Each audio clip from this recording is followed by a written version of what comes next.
아무것도 하지 않으면 아무 일도 일어나지 않는다라는 말이 있습니다. 아무것도 하지 않으면 아무 일도 일어나지 않는다. 또 이런 말도 있어요. 하늘은 스스로 돕는 자를 돕는다. 그러니까 무엇인가 하는 자에게 열매가 있다는 거지요. 아무것도 하지 않는 사람에게 일어날 수 있는 일은 아무것도 없습니다. 성경은 이렇게 말씀합니다. 눈물을 흘리며 씨앗을 뿌리는 자는 기쁨으로 단을 거두리라. 눈물의 씨앗을 심는 자, 수고의 노력이 있는 자들에게 하나님께서 소산의 열매를 허락해 주신다. 그런 말씀이죠. 씨앗을 뿌리지 않으면 거둘 수 있는 열매가 없다는 뜻입니다. 환난 날에 나를 부르라. 내가 응답하리라. 기도하는 자에게 역사가 일어난다는 뜻입니다.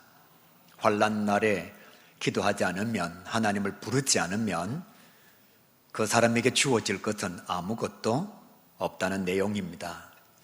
반대의 성경 말씀도 있습니다. 좀 더 자자, 좀 더 졸자, 좀 더 누워있자 하면 가난과 궁핍이 강도와 군사같이 이르리라. 겨울을 부리는 자에게는 가난과 궁핍이 찾아온다는 내용입니다. 더 심한 말도 있습니다. 일하기 싫으면 먹지도 말라. 게으른 자는 죽으라. 그런 뜻이에요. 아주 좋게 표현을 해서 일하기 싫으면 먹지도 말라 이렇게 말씀하지는 것이지, 글자 그대로 의역하면 게으른 자는 죽는 것이 낫다. 그런 뜻입니다. 하나님께서 원하시는 것은 일하는 것입니다. 사명을 감당하는 것이라 그렇게 말할 수가 있어요. 우리 하나님도 창세 이래로 계속적으로 일하시고 계십니다. 하나님은 일하시는 하나님이십니다. 예수님도 마찬가지로 일하시는 예수님이에요. 예수님께서 이렇게 고백하셨습니다. 아버지께서 일하시니 나도 일한다. 예수님도 하나님을 닮아서 일하시는 분이지요. 성령님은 졸지도 아니하시고 주무시지도 아니하시고 눕지도 아니하시는 항상 일하시는 분이 성령님이십니다. 성경을 통해서 우리가 알 수 있는 것은 성경은 성령에 대해서 이렇게 말씀하지요. 지금도 일하시고 계신다. 그러니까 삼일체 하나님은 노는 하나님이 아니라 일하시는 하나님이요, 사명을 감당하시는 하나님이라 그렇게 말할 수가 있습니다. 그런데 정말 감사한 것은 이렇게 성삼위 하나님께서 일하실 때에 하나님 혼자서만 일하시는 것이 아니라 하나님은 항상 역사를 이루실 때에 하나님의 사람들을 선택하셔서 하나님의 사람들과 함께 일하신다는 사실입니다. 이스라엘 백성들을 가나안에서 구원하실 때 하나님은 요셉을 사용하셨습니다. 이스라엘 백성들을 출애굽하게 하실 때에는 모세를 하나님께서 사용하셨습니다. 다시 말씀드릴게요. 하나님 혼자서 충분히 하실 수 있습니다. 하나님은 천지 만물을 창조하신 분이에요. 말씀 한마디로 천지를 창조하신 분이 하나님이십니다. 이 하나님은 혼자서 출애굽 역사를 충분히 감당할 수 있습니다. 그런데 모세와 함께 감당하신 거예요. 가나안 정복 사역은 여호수아와 함께 하셨습니다. 우리 하나님은 전쟁의 주권을 가지고 계신 분이라 그렇게 말할 수가 있습니다. 위대한 성전 건축은 다윗과 솔로몬을 통하여 완성하셨습니다. 우리 하나님이 돈이 없으실까요? 우리 하나님이 능력이 없으실까요? 절대로 아닙니다. 하나님은 역사를 이루어 가실 때, 일하실 때에 혼자서 하시는 것이 아니라 항상 부름받은 하나님의 사람들을 선용하신다는 거예요. 그래서 성전 건축을 하실 때에는 하나님께서 다윗과 솔로몬을 부르시고 선용하시고 사용하신 것입니다. 천지 만물을 창조하신 하나님은 모든 역사를 혼자서 감당할 수 있습니다. 그럼에도 불구하고 하나님은 하나님의 일을 이루어 가실 때에 쓰임받을 하나님의 사람들을 찾으신다는 것입니다. 축복은 그 쓰임 받는 사람이 다른 사람이 아니라 저와 여러분이 된다면 그게 축복이라는 거예요. 예수님도 마찬가지입니다. 예수님은 인류의 구원자이십니다. 여러분, 이 말씀은 정말 대단한 말씀이에요. 여러분은 별로 감동이 안 되는지 모르지만 예수님은 인류의 구원자이십니다.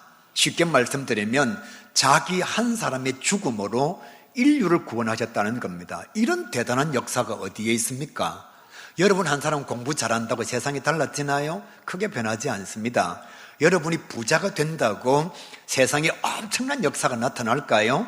그렇지 않아요. 그런데 예수님은 자기 자신의 하나의 생명으로 인류를 구원하셨다는 겁니다. 이 대단한 예수님요, 예수님께서 역사를 감당하실 때 사명의 시작점에 있어서 공생애를 시작하시면서 사역을 첫발의 모습을 가지실 때에 예수님은 12사도와 함께 위대한 사역을 이루어 가셨다는 것입니다. 보리떡 5개와 물고기 2마리로 5,000명을 먹이셨습니다.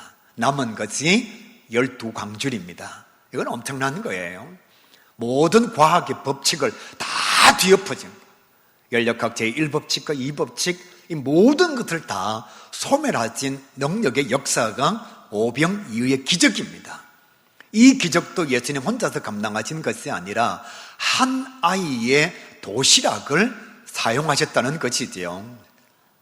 초대교회의 위대한 역사는 예수님께서 사도들과 제자들과 70인 전도대를 사용하셔서 그 부흥의 역사를 이루어 가셨다는 것입니다. 이방인들에게 원래 복음이 전해지지가 않았어요. 그런데 이 이방인들에게 복음이 전해진 것은 예수님 혼자서 충분히 감당할 수 있음에도 불구하고 사도 바울이라고 하는 하나님의 사람을 선택하셔서 그를 통하여 위대한 이방인의 구원의 역사를 이루어 가셨다는 것입니다. 우리 예수님 혼자서 인류를 구원할 수 있습니다. 사람들 없어도 감당할 수 있어요. 그런데 예수님은 구원의 역사와 교회의 역사를 혼자서 감당하신 것이 아니라 하나님의 사람들, 제자들과 함께 이루어 가셨다, 그렇게 말씀하고 있습니다. 우리가 사도행전을 통해서 알고 있는데요, 교회의 역사도 마찬가지입니다. 사도행전 1장 8절 말씀에 보게 되면 오직 성령이 너희에게 임하시면 교회가 시작된다는 거예요. 성령이 너희 가운데 임할 때에 교회 역사가 시작이 된다는 것입니다. 성령님 혼자서 교회 역사를 이루어 갈 수 있습니다. 그런데 성령님은 혼자서 감당하시는 것이 아니라 성령 받은 하나님의 사람들을 사용하셔서 초대교회의 위대한 역사를 이루어 가셨다는 거예요. 예루살렘 교회는 마가 요한의 다락방에서 시작이 되어졌습니다. 빌립보 교회는 자주장사 루디아의 집에서 시작이 된 거예요. 라오디게아 교회는 num바의 집에서 시작되었다고 성경은 말씀하고 있습니다. 고린도 교회와 로마 교회는 브리스길라와 아굴라 이 부부의 집에서 그 교회가 시작이 되었다, 그렇게 말씀하고 있고요. 또 골로새 교회에는 빌로메노에 의해서 교회가 시작이 되어졌다, 성경 우리에게 분명히 말씀해 주고 있습니다. 사랑하는 성도 여러분, 성령 받은 사람들이 자기 자신의 집을 개척교회로 내어놓을 때에 교회 역사가 시작이 된 것입니다. 성령님께서, 보혜사께서 혼자 감당하신 것이 아니라 하나님의 사람들, 성령을 받은 주의 일꾼들을 통해서 하나님의 역사를 이루어 가신 것이라 그렇게 말씀하고 있어요.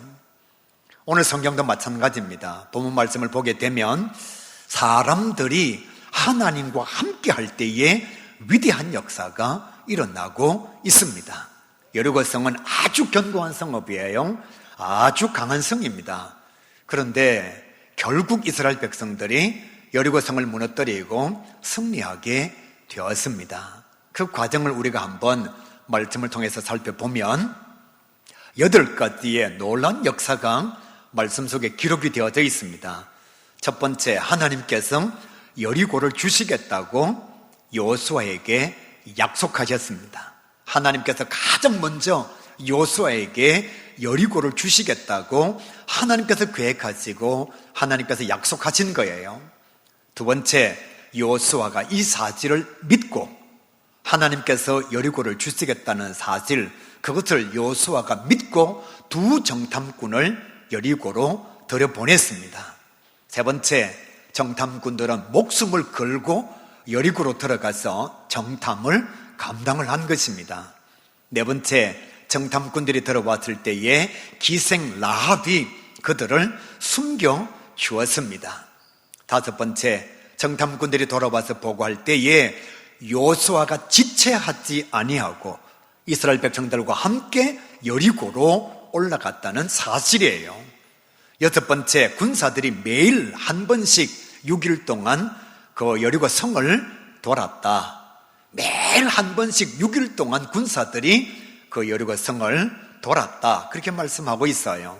일곱 번째, 제사장은 나팔을 잡고 언약궤를 메고 제일 앞장서서 매일 행진하였다. 그렇게 말씀하지요. 마지막 여덟 번째, 일곱째 날에는 7번 돌고 난 뒤에 제사장들이 나팔을 크게 불 때에 온 백성들이 모두가 다 큰 소리로 외쳤다. 이렇게 8가지의 역사를 사람들이 감당을 한 것입니다. 그러니까 어떤 결과가 나타났느냐? 오늘 성경 말씀을 보시기를 바랍니다. 제사장들은 나팔을 불고 나팔 소리가 들릴 때 백성들이 크게 소리를 질러 외치니 성벽이 무너져 내린지라. 백성들이 그 성을 점령하고 칼날로 모두를 다 멸하니라. 사랑하는 가요교회 성도 여러분, 하나님의 사람들이 하나님과 함께 할 때에 위대한 역사가 일어났다는 거예요. 여리고 성은 아주 견고한 성읍입니다. 쉽게 무너지는 성읍이 아닌 거예요. 그런데 하나님의 사람들이 하나님의 명령을 따라서 자기 자신에게 주어진 일에 최선을 다할 때에 그 강하고 견고한 여리고 성읍이 무너졌다. 이스라엘 백성들이 승리하게 되었노라 성경이 말씀하고 있습니다. 비결이 무엇인가 하면 모두가 다 하나님의 말씀에 순종했다는 거예요. 우리가 말씀 안으로 들어가서 한번 생각을 해보면 이해가 되지 않는 말씀이 너무너무 많습니다. 하나님께서 여호수아에게 뭐라고 말씀하셨느냐? 그냥 성을 돌아라고 말씀하신 거예요. 여호수아는 전쟁터에서 잔뼈가 굵은 사람입니다. 누구보다도 전쟁을 잘하는 사람이 여호수아예요. 근데 하나님께서 여호수아에게 뭐라고 말씀하셨느냐? 그냥 칼과 창으로 전쟁을 하는 것이 아니라 이 성을 돌아라. 매일 한 번씩 돌아라. 제사장들은 나팔을 잡고 언약궤를 메고 그리고 앞장서서 행진해라. 사랑하는 가교회 성도 여러분, 만약 하나님께서 여러분에게 이렇게 말씀하셨다면 여러분이 전쟁에 넘통한 자인데 이 말씀이 이해가 될 수가 있을까요? 이 말씀에 순종할 수 있을까요? 회사가 잘 되려면 대기업에 가서 그냥 매일 하루 한 바퀴씩 돌아라. 마지막 날 크게 소리를 질러라. 그러면 중소기업이 너희 회사가 크게 성공할 거야. 이게 말이 되는 소리입니까? 말이 되는 소리가 아니에요. 그런데도 여호수아는 자기 자신이 전쟁을 너무나 잘하면서도 전쟁의 방법을 알고 있으면서도 하나님께서 이렇게 하라 명령하실 때에 순종했다는 것입니다. 그래도 여호수아는 모세의 후계자니까 그럴 수 있다. 우리가 이해할 수 있어요. 그런데 이 사실을 여호수아가 하나님의 말씀을 듣고 돌아와서 제사장들과 군사들과 백성들에게 이렇게 말합니다. 여러분, 우리가 여리고성을 무너뜨려야 됩니다. 하나님께서 여리고성을 우리에게 주셨습니다. 그런데 그 방법이 창이나 칼로 싸우는 것이 아닙니다. 성을 돌아야 됩니다. 백성들이 여러분, 이게 이해가 될까요? 제가 상상을 해봅니다. 여호수아가 그렇게 말할 때에 백성 중에 충분히 이렇게 말할 수 있습니다. 정말 비합리적입니다. 그건 전쟁의 방법이 아니에요. 드디어 여호수아가 돌았다고 무슨 전쟁을 그렇게 하느냐고. 또 어떤 사람들이 이렇게 말할 거예요. 상식에 맞지 않다고. 그건 도저히 논리적으로 합당한 일이 아니라고. 더 심하게 말하는 사람은 여호수아에게 이렇게 말할 수 있죠. 니나 해라고. 우리는 그 전쟁터에 나아가지 않을 거라고. 왜냐하면 자칫 잘못하면 우리가 죽을 수도 있으니까. 만약에 여리고성에 있는 사람들이 창을 던지기라도 하고 활을 쏘기라도 하면 우리 죽는데 무슨 전쟁을 이런 방법으로 하느냐고 충분히 여러분 불순종의 자세를 가질 수가 있습니다. 그런데 여호수아도 마찬가지, 이스라엘 백성들도 마찬가지, 그 누구도 불순종의 모습을 가지지 않습니다. 말씀으로 다시 한번 돌아가 봅시다. 하나님께서 여호수아에게 말씀합니다. 내가 여리고를 너에게 넘겨주겠다. 어떻게 해요? 돌면 된다. 하나님 그거 안 되는데요. 여호수아가 돌아와서 정탐꾼들이 이렇게 말합니다. 너희들이 정탐을 하기 위해서 여리고로 올라가라고. 정탐꾼들이 이렇게 말합니다. 왜 우리가 올라가야 되는데요? 여러분, 간첩이나 스파이는 잡히면 죽어요. 말이 좋아서 정탐꾼이지 솔직하게 얘기하면 스파이잖아요. 간첩이잖아요. 적국으로 들어갔는데 들키면요 죽습니다. 여러분이 만약 두 정탐꾼이라면 뭐라고 얘기할까요? 왜 제가 가야 됩니까? 믿음 좋은 목사님 보내십시오. 아니면은 찬양 잘하는 박정희 집사님 보내든지. 왜 내가 가야 됩니까? 그렇게 말할 수 있잖아요. 근데 두 정탐꾼은요 자기 자신의 목숨이 걸려 있는데도 순종하는 거예요. 기생 라합의 모습을 생각해 보세요. 천한 여자입니다. 만약에 스파이나 간첩이나 첩자를 숨겨준 것이 들키면 죽습니다. 온 가족이 멸절을 당합니다. 그런데도 기생 라합이 자기 자신에게 주어진 일을 감당하는 거지요. 제사장들에게 이렇게 얘기합니다. 나팔을 메고 언약궤를 가지고 앞서 행진해라. 아니 전쟁할 때 무슨 나팔이 필요합니까? 언약궤를 또 왜 가져갑니까? 빼앗기면 어떻게 하려고? 충분히 저항할 수도 있고 원망할 수도 있습니다. 군사들에게 이렇게 말합니다. 여호수아가 성을 돌아라. 자, 우리 작전은 도는 거다. 저는 못하겠는데요. 아니 무슨 전쟁을 그런 식으로 합니까? 전쟁은요 돌격 앞으로 해야 됩니다. 무슨 전쟁을 성을 돈다고 해서 해결이 됩니까? 그런데 여러분 군사들이 여호수아의 말에 찍소리하지 않고 그냥 매일 돕니다. 6일 동안요. 그래요. 하루 이틀은 돌 수 있습니다. 6일 동안 여러분 똑같은 행동을 한다? 결코 쉽지가 않아요. 그리고 마지막 날은 7번 돌고 난 뒤에 나팔을 불면 큰 소리를 질러라. 여러분 이게 무슨 전쟁하는 방법입니까? 근데 이스라엘 백성들은 다 순종했다는 것입니다. 그럴 때에 하나님께서 위대한 역사를 감당케 해 주신 거지요. 두 번째, 한 사람도 예배 없이 자기가 해야 될 일을 했다는 것입니다. 여러분 말씀을 기억해 보시길 바랍니다. 이 중에 한 사람만 빠져도 전쟁은 승리의 모습으로 가져올 수가 없습니다. 여호수아가 하나님께서 말씀하실 때 어쩌 못합니다. 저 빠지겠습니다. 그랬으면 하나님의 말씀이 이스라엘 백성들에게 전해지지가 않죠. 정탐꾼이 저 빠질래요. 뭐 꼭 정탐해야 됩니까? 우리 여리고성 다 아는데. 그리고 만약 자기 자신의 모습을 회피했으면 절대로 승리 역사는 일어나지 않습니다. 그래요. 앞에 사람들이 다 했다고 치고 백성들이 이렇게 말합니다. 무슨 큰 소리 친다고 전쟁에서 이길 수가 있습니까? 그리고 백성들이 나아가지 않았으면 결코 여리고성을 무너뜨릴 수는 없었을 것입니다. 한 사람도 예배 없이 각자 자기 자신에게 주어진 일에 최선을 다할 때에 피 한 방울 흘리지 않고 전쟁에서 승리할 수가 있었습니다.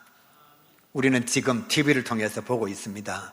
러시아와 우크라이나 전쟁을 우리가 보고 있습니다. 어떻게 이기죠? 많이 죽어야 이깁니다. 상대방을 많이 죽여야 이기는 거예요. 고을 하나를 차지하기 위해서, 도시 하나를 점령하기 위해서는 적군을 많이 죽여야 되고요. 우리 편도 많이 죽어야만 전쟁에서 이길 수가 있는 거예요. 그런데 오늘 성경 말씀에 보게 되면 한 사람도 예외 없이 자기 자신의 사명을 회피하지 아니하고 자기 자신에게 주어진 각자의 일을 외면하지 아니할 때에 피 한 방울 흘리지 않고 전쟁에서 승리할 수가 있었던 겁니다. 세 번째, 그 누구도 불평했다는 말씀이 성경 말씀에 기록되어져 있지 않습니다. 불평한 사람도 없고요, 원망한 사람도 없고요, 이렇게 한다고 하면 전쟁이 되나 부정적으로 말한 사람도 단 한 사람도 말씀 속에 기록이 되어져 있지 않습니다. 불평하고 원망하고 부정적인 말을 했으면 이 위대한 역사는 결코 일어날 수가 없었을 거예요. 제가 여러 번 얘기했습니다. 불평해 보십시오. 인생이 달라지는가. 원망해 보십시오. 삶이 달라지는가? 부정적인 생각 백날 해보십시오. 인생의 새로운 빛이 찾아오는가? 패배자의 그늘 속에 감추어져 있는 것이 무엇인가 하면 불평과 원망과 책임 전가와 부정적 인식인 거예요. 오늘 성경 말씀을 보게 되면 아무도 불평하지 않습니다. 사실 저와 여러분은 성경을 아니까, 또 여리고성 전투에서 이겼다는 것을 우리는 다 알고 있으니까 그럴 수도 있지 라고 생각하지만, 여러분이 이 당시에 만약에 이 현장에 있었다라고 한번 생각을 해보세요. 여러분은 어떤 삶의 자세를 가졌을 것인지 한번 생각을 해보시라는 거예요. 하나님께서 말도 안 되는 얘기를 하시는구나. 여호수아가 전쟁을 오래 하더니만 더디어 헷가닥했구나. 제사장들은 왜 여호수아한테 할 말도 안 하고 왜 처음부터 입을 닫고 있어? 지도자를 바꿔야 돼. 지도자를 바꿔야 돼. 저와 여러분 같으면 그러지 않을까요? 그런데 이스라엘 백성들은 하나님의 일은 하나님께 맡기고 자기들이 감당해야 될 일은 자기들이 감당을 하는 거예요. 그럴 때의 경험과 상식이 그 자리에서 무너지고 하나님의 계획이 기적적인 역사로 그 현장에서 일어나게 된 것입니다. 하나님의 일은 하나님께 맡기고, 하나님께서 계획하셨으니까, 하나님께서 주시겠다고 약속하셨으니까, 그럼 우리가 해야 할 일이 무엇인가? 나팔을 부는 거다. 우리가 해야 할 일이 무엇인가? 언약궤를 메고 가는 거다. 우리가 해야 할 일이 무엇인가? 성을 도는 거다. 우리가 해야 할 일이 무엇인가? 고함을 치는 거다. 하나님의 일은 하나님께 맡겼습니다. 백성들 자기들이 해야 할 일에 자기들이 최선을 다한 거죠. 그러니까 상식이 무너졌습니다. 경험이 무너졌어요. 이렇게 전쟁하면 안 되는 거거든요. 이렇게 사업하면 안 되는 거거든요. 공부는 이렇게 하는 게 아니거든요. 그럼에도 불구하고 그 현장에 기적과 하나님의 놀라운 역사가 일어났다는 거예요. 사랑하는 가교 성도 여러분, 우리가 가야 지역에서 부전 지역으로 옮겨올 때에 부산 교계의 많은 사람들은 다 불가능하다 그랬습니다. 가야 교회에서는 벅찬 일이라 그랬어요. 힘든 일이라 그랬습니다. 그런데 기도하는 중에 우리 장로님들과 함께 의논한 것은 하나님께서 주시면 우리가 갈 수 있다. 하나님의 계획과 사람의 실천으로 말미암아 우리가 여기에 옮겨올 수가 있게 된 거죠. 그때 우리가 아무것도 하지 않았으면 아무 일도 일어나지 않고 지금 재개발을 목전에 두고서 교회를 어디로 옮겨야 될까? 예배는 어디로 드려야 될까? 아마 우리가 고민하고 있을 것입니다. 가야 이영교회 분립하는 거죠. 목회자들은 다 알고 있습니다. 한국교회 성도들은 다 알고 있습니다. 이제 삼각교회는 더 이상 부흥하기가 힘들다는 걸 알고 있으면서도 움직이는 사람들이 많으냐? 결코 그렇지가 않습니다. 하나님은 이렇게 말씀하십니다. 교회가 되도록 해야 된다라고, 너희의 집을 내어놓아야 된다고, 눈바의 집을 내어놓아야 되고, 브리스길라와 아굴레의 집을 내어놓아야 교회가 있어야 하나님의 교회가 시작이 된다라고 다 알면서도 자기 자신에게 주어진 일감을 감당하지 않으면 교회의 분립의 역사는 일어나지 않습니다. 부산 교회에 있는 사람들은 알고 있어요. 교회는 어떻게 해야 되느냐? 건물을 지어줘야 되고 성도들을 보내야 되고 그래야만 교회가 어느 정도는 정착할 수 있다는 걸 다 압니다. 문제는 무엇인가 하면 알면서도 아무것도 하지 않으니까 아무 일도 일어나지 않는 거죠. 하나님께서 계획하시면 우리에게 주어진 일이 무엇일까? 우리 각자가 해야 할 일이 무엇일까를 깨달아서 그 일을 할 때에 위대한 역사가 일어나는 겁니다. 교회학교 부흥을 지금 얘기하고 있습니다. 교회학교 회복을 우리 성도들이 기도하면서 노래하고 있습니다. 어떤 사람들은 분명히 이렇게 말할 거예요. 목사님은 세상을 몰라도 너무 몰라. 요즘에 취학 연령 인구가 얼마나 줄어들고 있는데 어린이집은 문을 닫고 있는데 무슨 교회학교 부흥이 되느냐고. 제가 이렇게 말씀드릴까요? 불황기에도 잘 되는 회사는 잘 됩니다. 호황기에도 문 닫는 회사는 문 닫아요. 호황기라고 해서 다 성장하는 기업이 되는 것은 아닙니다. 불황기라고 해서 모두가 다 문을 닫는 건 아니에요. 하나님의 계획 속에 우리가 해야 할 일을 찾아서 그 일을 우리가 감당하면 교회학교는 분명히 살아날 수 있습니다. 전도의 역사요, 우리가 하나님의 부르심을 외면하는 거예요. 전도하라 그러는데도 불구하고 저는 못합니다. 아니 목사님 요즘 같은데 전도가 됩니까? 누가 요즘 전도합니까? 우리 스스로 외면하고 있는 거죠. 하나님은 계획하고 있습니다. 저 영혼 우리에게 주시겠다고 계획하고 있습니다. 우리의 실천이 없으면, 아무것도 하지 않으면 아무 일도 일어나지 않습니다. 우리 모두가 다 부흥을 위해서 행복한 교회가 되자, 이를 위해서 함께 기도하자, 함께 전도하자. 목사님 열심히 하시세요. 저는 여리고로 못 올라갑니다. 저는 전쟁터에 내일이 바빠서 못 올라갑니다. 그러면 위대한 역사는 일어나지 않습니다. 하나님께서 계획하실 때에 내게 주어진 일이 무엇일까? 목사인 내가 감당해야 될 것은 무엇일까? 장로인 내가 감당해야 될 것은 무엇일까? 평신도인, 청년인, 다른 교회에서 옮겨온 나는 이 교회에서 무엇을 해야 될까? 자기를 찾을 때에 여리고성이 무너지는 거예요. 부흥의 역사가 나타나게 되는 것입니다. 이렇게 말씀드릴게요. 아무것도 하지 않으면 아무 일도 일어나지 않습니다. 우리 하나님은 스스로 돕는 자, 스스로 노력하는 자에게 열매를 허락해 주십니다. 그 하나님께서 오늘 우리에게 이렇게 말씀하죠. 내 계획은 내가 알아서 할 테니까 너는 네가 해야 할 일을 하라고 우리에게 명령하십니다. 그 일이 무엇인지를 알아서 저와 함께 정말 주님께서 원하시는 여리고성의 무너뜨림을 위해서 이 위대한 역사에 동참하는 우리 가요계 모든 성도 꼭 될 수 있기를 주님의 이름으로 간절히 축복합니다. 이 말씀을 듣고도 아무것도 하지 않으면 아무 일도 일어나지 않습니다. 내가 해야 할 일을 할 때에 위대한 역사는 일어난다는 사실 기억하시면서 우리 함께 결단의 찬양을 드리죠.